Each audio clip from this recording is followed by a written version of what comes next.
નમસ્તે વાલા બાળ દોસ્તો, કેમ છો બધા? મજામાં ને મિત્રો આજે આપણે ધોરણ 4માં અંગ્રેજી વિષય ભણીશું, જેમાં મિત્રો આપણે આગળના વિડીયોમાં એક્ટિવિટી 13ના સ્પેલિંગ ભણ્યા, બરોબર ને મિત્રો? બધા બાળ દોસ્તોએ પાકા કરી લીધા હશે. તો આજે મિત્રો આપણે એક્ટિવિટી 13માં જે વાર્તા આપેલી છે તે વાર્તાનું આપણે ઉચ્ચાર અને અર્થ સહિત સમજીશું. તો આપણે મિત્રો જોઈ શકીએ છીએ કે અહીં વાર્તાનું ચિત્ર આપેલું છે. વાર્તામાં આપણે જોઈએ તો ચિત્રમાં દેખાઈ રહ્યા છે 3 હાથીઓ, બરોબર? વચ્ચે ઊભો છે તે હાથી, તેના ગળામાં એક ઢોલ છે. પાછળ જોઈએ તો એક પગથિયા ઉપર પણ હાથી આવી રહ્યો છે. આજુબાજુ બધા વ્યક્તિઓ આ હાથીની કરામત જોઈ રહ્યા છે, એટલે જ આપણને ખ્યાલ આવે છે કે આ એક સર્કસનું ચિત્ર છે, બરોબર દોસ્તો? તો હવે આપણે ચિત્રના આધારે આપણે સ્ટોરી સમજીશું અને સ્ટોરીમાં શું વાત કરી છે તેના વિશે આપણે જાણીશું. તો અહીંયા સ્ટોરી શરૂ થતાં પહેલાં એક સરસ એવી કાવ્ય પંક્તિ આપેલી છે, જેને આપણે સરસ રીતના ગાશું, બરોબર? અને આ કાવ્ય પંક્તિમાંથી બનતા ઉચ્ચાર અને અર્થ અહીં મેં લખીને રેડી રાખેલા છે, જેને આપણે વ્યવસ્થિત ધ્યાનપૂર્વક સમજીશું.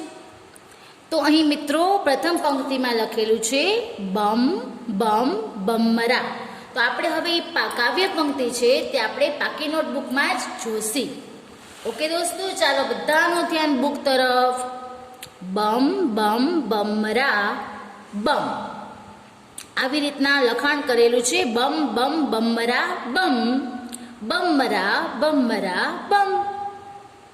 ફરી એક વખત બમ બમ બમરા બમ, બમરા બમરા બમ.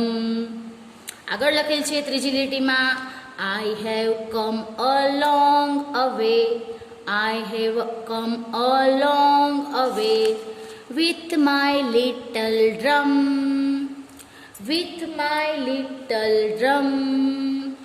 આખી પંક્તિ ફરીથી બોલીશું. બમ બમ બમરા બમ, બમરા બમરા બમ.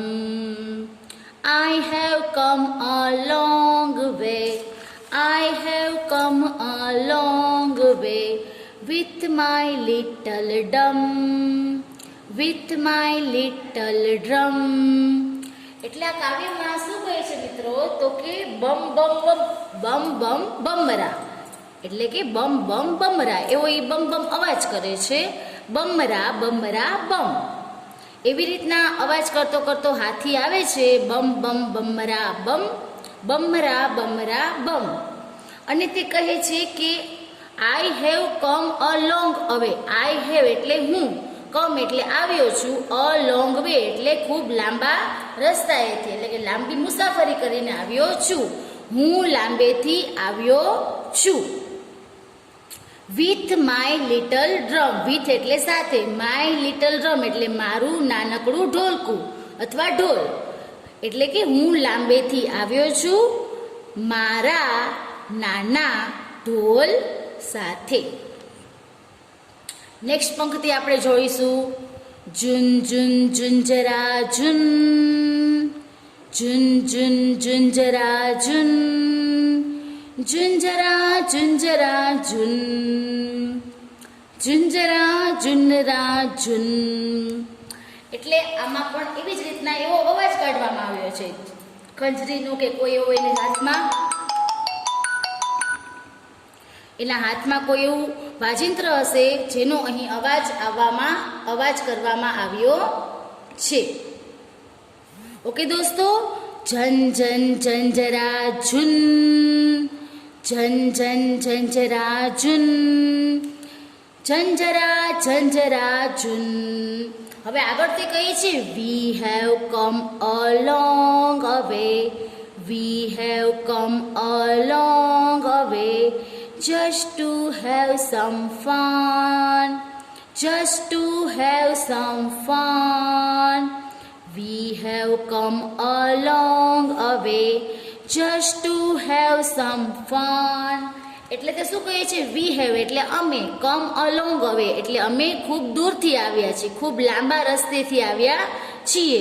Just to have sum fun, just એટલે માત્ર કે ફક્ત, હેવ સમ ફન એટલે કે સમ ફન એટલે થોડીક મજા કરવા માટે, સમ એટલે થોડી અને ફન એટલે મજા, ફક્ત થોડી મજા કરવા માટે આવ્યા છીએ.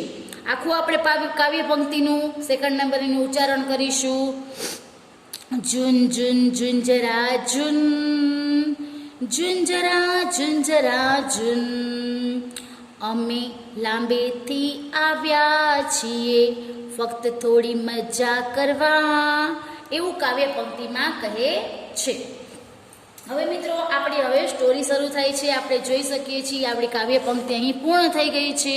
હવે આવી રીતના વાદળ જેવા સર્કલ કરેલા છે, વાદળનો શેપ આપીને અંદર લખાણ કરેલું છે, એ છે આપણી સ્ટોરી. મિત્રો આપણે પાઠ્યપુસ્તકમાં પણ કરવાનું છે. એમાં લખ્યું છે કે આ પાના ઉપર આવતા એ ઓ અને યુ ફરતે ગોળ કરો. તો તમારે આ પેજ ઉપર આલ્ફાબેટ જ્યાં પણ તમને એ જોવા મળે કે ઓ કે યુ હોય તે દરેક જગ્યાએ તમારે ગોળ સર્કલ કરવાનું રહેશે. ઓકે દોસ્તો, આગળ વધીશું. હવે આપણે હવે સ્ટોરી તરફ આગળ વધતા પ્રથમ પંક્તિ લખેલી છે મિત્રો કે નીચેની વાર્તાનો માતૃભાષામાં અનુવાદ કરો. શબ્દ લખેલ છે આગળ વાક્ય look at the circus elephant. Look at the circus elephant. Look એટલે કે જુઓ, લુક એટલે જુઓ જે ક્રિયાપદ છે. એટ ધ સર્કસ એટલે કે સર્કસ, એલિફન્ટ્સ એટલે હાથીઓનું. તો આખું વાક્ય બનશે દોસ્તો, સર્કસના હાથીઓને જુઓ. શું કહે છે?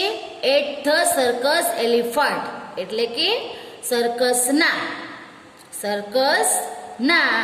હાથીઓને જુઓ. નેક્સ્ટ સેન્ટેન્સ છે એટલે કે આ સર્કસના હાથીઓને આપણે જોવાનું કહેવામાં આવ્યું છે. They are Mumbo, Jumbo and Rumbo. They are Mumbo, Jumbo and Rumbo. તો તે મમ્બો આપણે ચિત્રમાં જોઈ શકીએ છીએ. હવે આપણે જાણવાનું છે કોણ મમ્બો છે, કોણ રંબો છે અને કોણ જમ્બો છે. એટલે કે ધે એટલે તેઓ, મમ્બો, જમ્બો અને રંબો છે. એટલે કે આ ત્રણ જે હાથી છે તેમના નામ છે મમ્બો, જમ્બો, રંબો. આગળ વધીશું. Jumbo is standing in the middle. Jumbo, હવે આપણે જંબા વિશે, જમ્બો છે જેનું નામ જમ્બો છે એની વાત કરી છે. Jumbo is standing in the middle. Jumbo ઊભો છે ઇન ધ મિડલ એટલે કે વચ્ચે. Jumbo is standing in the middle એટલે જમ્બો ઇન ધ મિડલ એટલે વચમાં કે વચ્ચે, સ્ટેન્ડિંગ એટલે ઊભો છે. તો વચમાં જે ઢોલક ગળામાં પહેરીને ઊભો છે તે છે આપણો Jumbo. He has a drum. He એટલે તે, હેઝ એટલે એની પાસે, અ ડ્રમ એટલે ઢોલ. તેની પાસે ઢોલ છે. તો તેની પાસે ઢોલ છે, બરોબર છે. આગળ લખ્યું છે હી ઇઝ વેરી નોટી.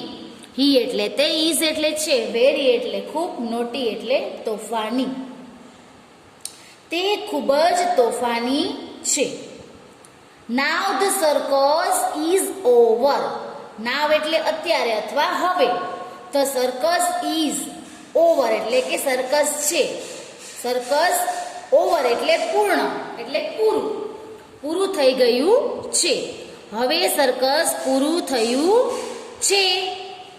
આગળ નેક્સ્ટ કહે છે Jumbo is in the tent. Jumbo નામના એલિફન્ટની વાત કરી છે કે Jumbo is standing in the middle એટલે કે જમ્બો છે તે વચ્ચે ઊભો છે. હી હેઝ અ ડ્રમ એટલે તેની પાસે ઢોલ છે. હી ઇઝ વેરી નોટી એટલે તે ખૂબ જ તોફાની છે. હવે સર્કસ પૂર્ણ થયું છે. Now the circus is over એટલે કે હવે સર્કસ પૂર્ણ થયું છે. Jumbo is in the tent. Jumbo એટલે કે જે જંબા નામનો હાથી છે તેની વાત કરે છે. જમ્બો ઇઝ એટલે છે, ઇન ધ ટેન્ટ એટલે કે ટેન્ટ એટલે થશે મિત્રો તંબુ, અને ઇન ધ એટલે માં. જમ્બો તંબુમાં છે. He is looking out of the tent. He એટલે તે, ઇઝ એટલે છે, લુકિંગ એટલે જોઈ રહ્યો છે કે જુએ છે, આઉટ એટલે બહાર, ઓફ ધ ટેન્ટ એટલે ટેન્ટની, ઓફ એટલે આવશે નો ની નાનું, એટલે ટેન્ટમાંથી અથવા ટેન્ટની. તો આખું ગુજરાતી વાક્ય થશે હી એટલે તે, ઇઝ એટલે છે, લુકિંગ એટલે જુએ છે, આઉટ એટલે બહાર, ઓફ ધ ટેન્ટ એટલે તંબુમાંથી, તે તંબુમાંથી બહાર જુએ છે. He is hungry. હંગ્રી એટલે થશે મિત્રો ભૂખ્યું. હી એટલે તે, ઇઝ એટલે છે, ને હંગ્રી એટલે ભૂખ્યો છે, તે ભૂખ્યો છે. કોણ? તો કે જમ્બો. જંબા વિશે વાત થઈ રહી છે. He wants some food. He wants some food. He એટલે કે તેને, સમ ફૂડ્સ એટલે કંઈક ખાવાનું, વોન્ટ્સ એટલે જોઈએ છે, કેમ કે તેને ભૂખ લાગી છે. હી વોન્ટ્સ સમ ફૂડ, તેને કંઈક ખાવાનું જોઈએ છે. Oh there are some nice bananas. અરે ત્યાં તો સરસ કેળા છે. એવું એના મોઢામાંથી આવો શબ્દ નીકળી પડે છે. જ્યારે તે ટેન્ટની બહાર જુએ છે ત્યારે તેની દ્રષ્ટિ એક કેળાના ઝાડ તરફ પડે છે અને તે કહે છે, oh there are some nice banana. અરે ત્યાં સરસ કેળા છે, એમ કહે છે, એવું બોલે છે, મનમાં વિચારે છે. But how can Jumbo get them. શું કહે છે? બટ એટલે પણ, how can Jumbo get them. Get એટલે મેળવી શકે કે મેળવવું, ધેમ એટલે તેને, એટલે થશે પણ, બટ એટલે પણ, જમ્બો તેને એટલે કે ધેમ એટલે થશે તેને. કેવી રીતે મેળવી શકે એટલે હાઉ કેન એટલે કે મેળવી શકે. આખું વાક્ય બનશે મિત્રો બટ હાઉ કેન એટલે કે કેન એટલે કે શકવું, કેવી રીતે, કેન એટલે શકવું, એટલે શકે કે શકવું.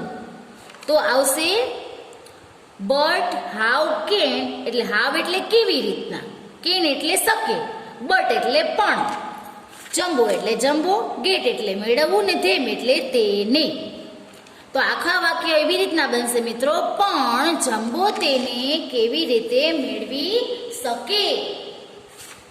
આગળ છે now Jumbo is running away from the circus.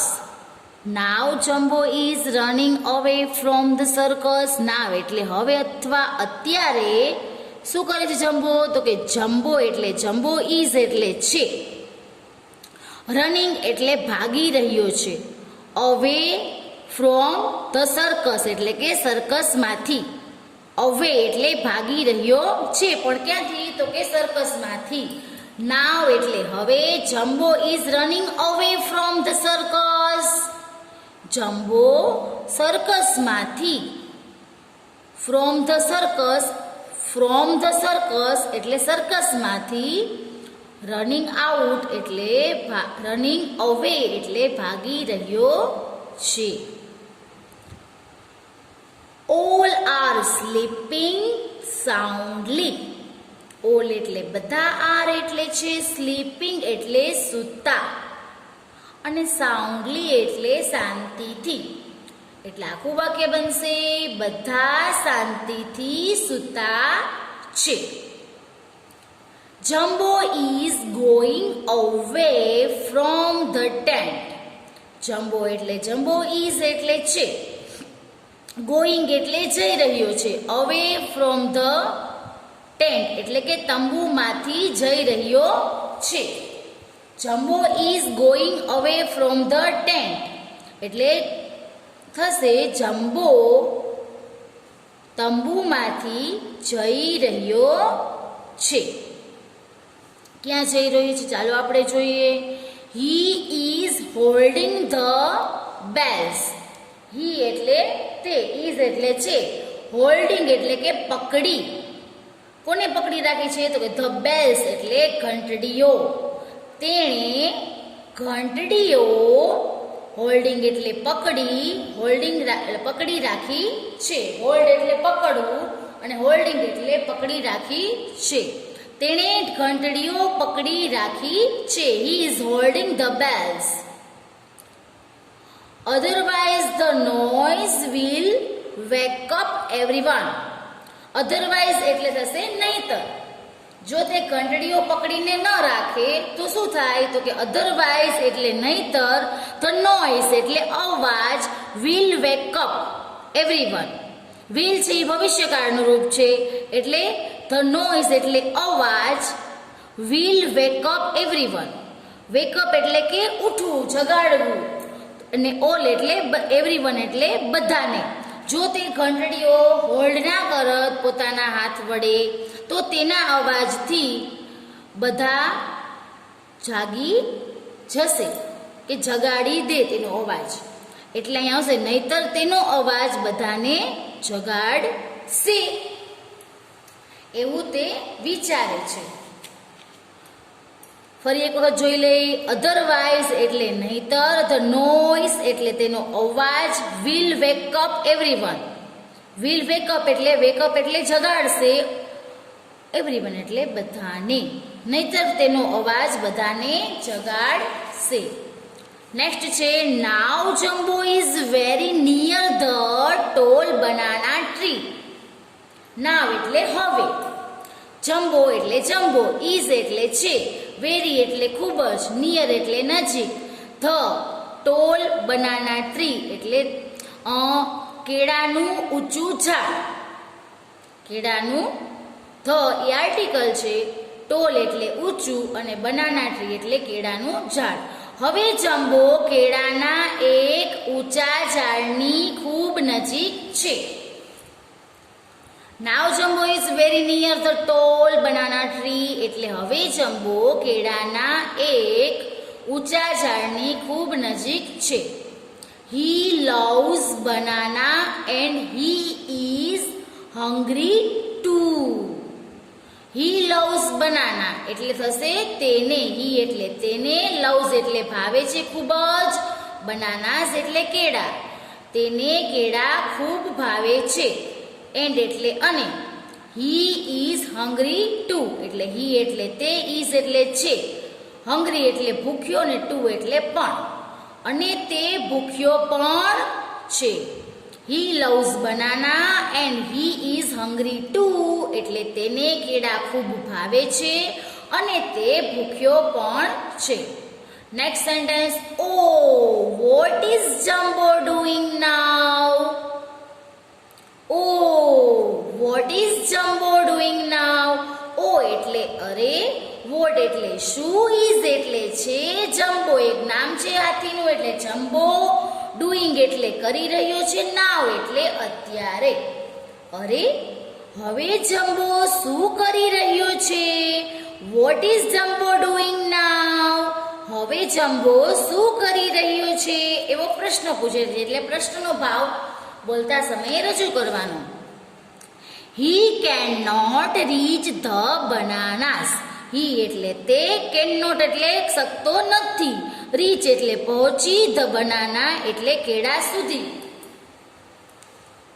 તો કે તે કેળા સુધી પહોંચી શકતો નથી. He can not reach the bananas. તે કેળા સુધી પહોંચી શકતો નથી. They are so high. કોની વાત કરે છે તો કે બનાના ટ્રીની. They are so high. They એટલે તે, કેળાનું ઝાડ. આર એટલે છે, સો હાઈ એટલે કેટલા ઊંચા છે, તે કેટલાય ઊંચા છે. ધે આર સો હાઈ એટલે તે કેટલા ઊંચા છે. He is shaking the tree hard. He is shaking the tree hard. એટલે હી એટલે તે, ઇઝ એટલે છે, શેકિંગ એટલે ક્યાં, શેક એટલે કે હલાવવું. આગળ આપણે સ્પેલિંગમાં પણ સમજ્યું હતું, શેકિંગ એટલે હલાવી રહ્યો છે. શેક એટલે હલાવવું અને શેકિંગ એટલે હલાવી રહ્યો છે. કોને તો કે ઝાડને. અને હાર્ડ એટલે કેમ તો કે જોરથી, મજબૂતાઈથી. જોરથી મજબૂતાઈથી ઝાડને આમ એકદમ પકડી અને જોરથી મજબૂતીથી ઝાડને તે હલાવી રહ્યો છે. He is shaking the tree hard. તે જોરથી, હાર્ડ એટલે જોરથી, ઝાડને હલાવી રહ્યો છે. ઝાડ હલાવી રહ્યો છે. હી થિંક્સ ધ બનાનાસ. હી એટલે તેને, થિંગ્સ એટલે લાગે છે, ધ બનાનાસ એટલે કે કેળા.